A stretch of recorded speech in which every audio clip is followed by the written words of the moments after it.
안녕하세요. 맥킨의 지혜투자클럽입니다. HLB의 리보세라님, NDA 신청 막바지 단계다 기사 나왔는데 이 부분 한번 살펴봐 드리도록 하겠습니다. HLB 관련 기사에서 이제 나노젠의 나노코박스 관련되는 기사보다는 이제 최근 리보세라님 기사들이 또 이제 많이 나오고 있습니다. 내용 좀 살펴보면요. 장전부터 나왔는데요.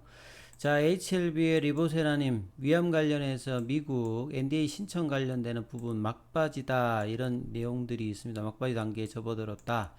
최근에 이제 그 제출되었던 사업 보고서 관련되는 부분에서 미국의 이제 자회사 엘레바 테라피틱스가요 위암 대상 리보세럼 3상 데이터 추가 어떤 수집 분석을 완료했다고 합니다. 그래서 외부 관련되는 이제 임상 데이터 부분들도 수집 완료해서 이제 분석을 진행 중인 부분인데요.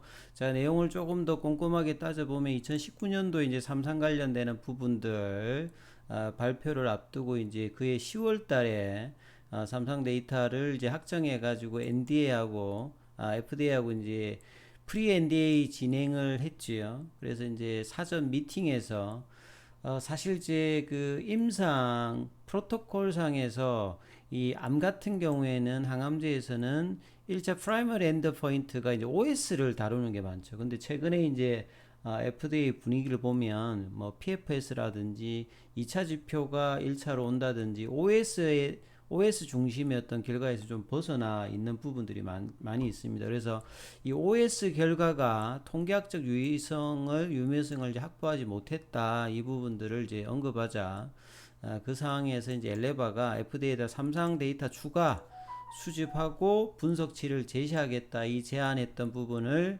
FDA가 수용을 하고 그럼 이제 별도의 약동학 어떤 실험이라든지 CMC는 이제 이렇게 보시면 돼요. 그러니까 임상 진행 중인 어떤 약물이 향후에도 동일한 어떤 품질이 의약품이 계속 이제 제조될 수 있느냐. 요게 사실 허가 단계에서 굉장히 어떤 중요한 부분들입니다. CMC. 그래서 CMC 관련되는 부분들 자료 보완을 공고를 했다. 이렇게 이제 그 내용들이 있는데요. 그러면 그동안에 엘레바가 2020년도에 이제 FDA가 이제 요청했던 약동학 실험이라든지 CMC 자료 보완을 완료를 했다는 거죠. 그리고 동시에 이제 외부 데이터에서 항서 제약하고 이 부분들에 대해서 리얼 월드 이제 데이터 관련되는 부분 실제로 이제 중국 같은 경우는 2014년도에 허가받아 가지고 사용을 하고 있으니까 실제 데이터 관련되는 부분들 이 부분들을 이제 요청을 했던 부분이죠. 그래서 리보세라님의 중국판 거는 이제 항서제약이 가지고 있죠. 2014년도부터. 그래서 중국은 이미 이제 뭐 최근까지 1조 가까이 이 아파티닙, 리보세라닌 관련되는 매출이 이제 달했고요.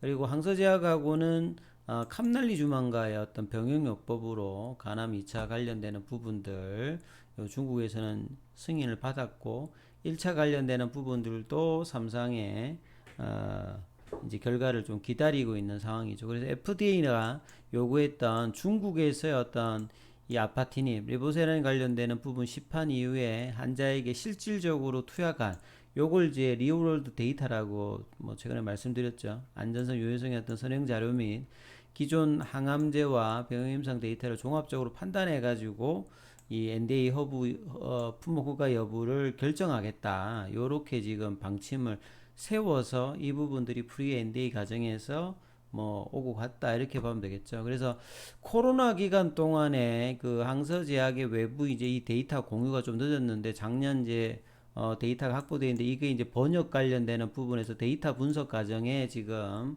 엘레바가 있는 상황이니까 이게 이제 마무리되면 이제 NDA 신청이 된다 이렇게 봐야 되겠죠.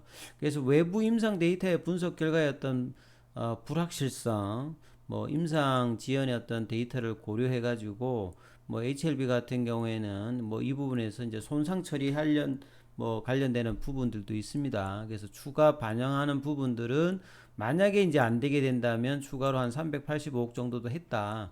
이런 어떤 보수적인 어떤 이 재무 관련된 어떤 내용들도 이제 기사가 됐던 부분이 있습니다.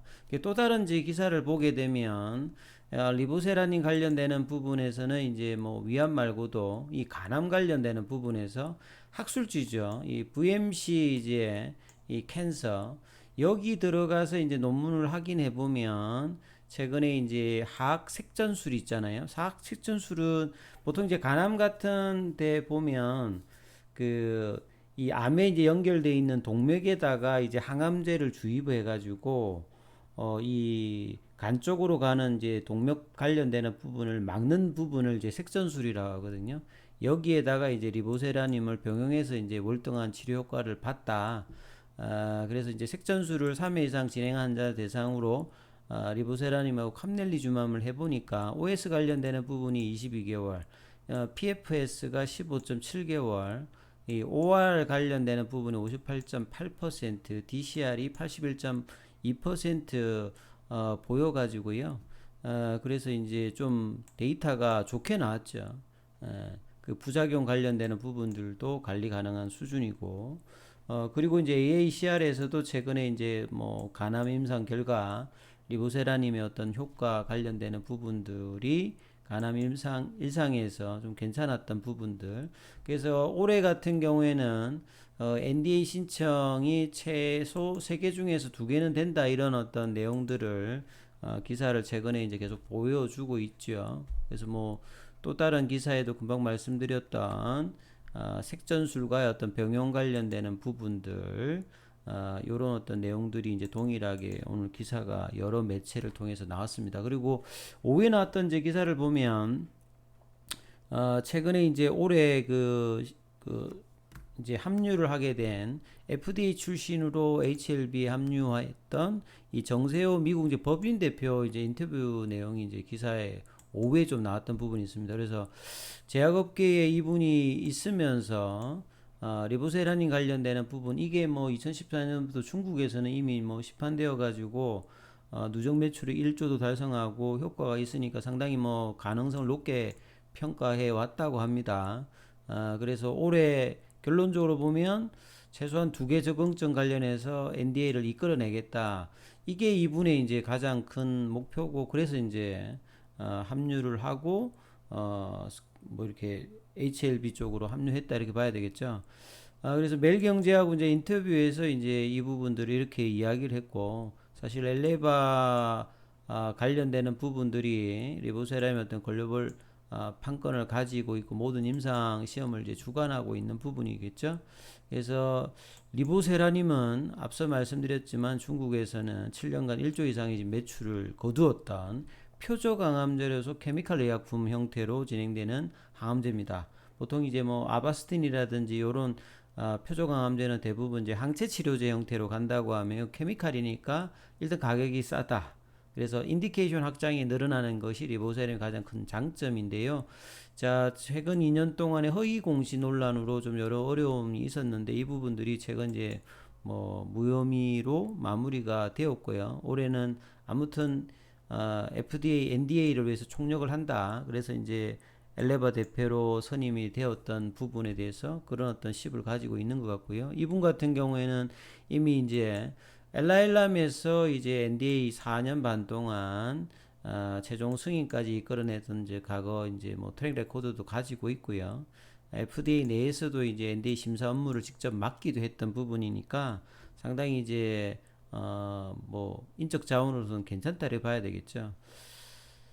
그리고 이제 리보세라니 외에도 지금 이제 그 지금 진행하는 부분에서 앞서서 말씀드렸듯이 뭐 선양 남성암이라든지 그 다음에 이제 뭐 간암 관련되는 부분, 그 다음에 위암 관련되는 부분, 세계 관련되는 부분에서 최소한 뭐 2개는 진행할 것이다. 그래서 3개 분야 중에서 NDA 우선순위 아직 정해지지 않았다고 합니다. 그래서 선양 낭성에 대한 NDA를 우선적으로 어떤 고려할 가능성이 많고 나머지 이제 위암하고 이제 간암 관련되는 부분에서 이 부분이 이렇게 좀 되어 있다. 이렇게 지금 인터뷰 내용은 되어 있어요.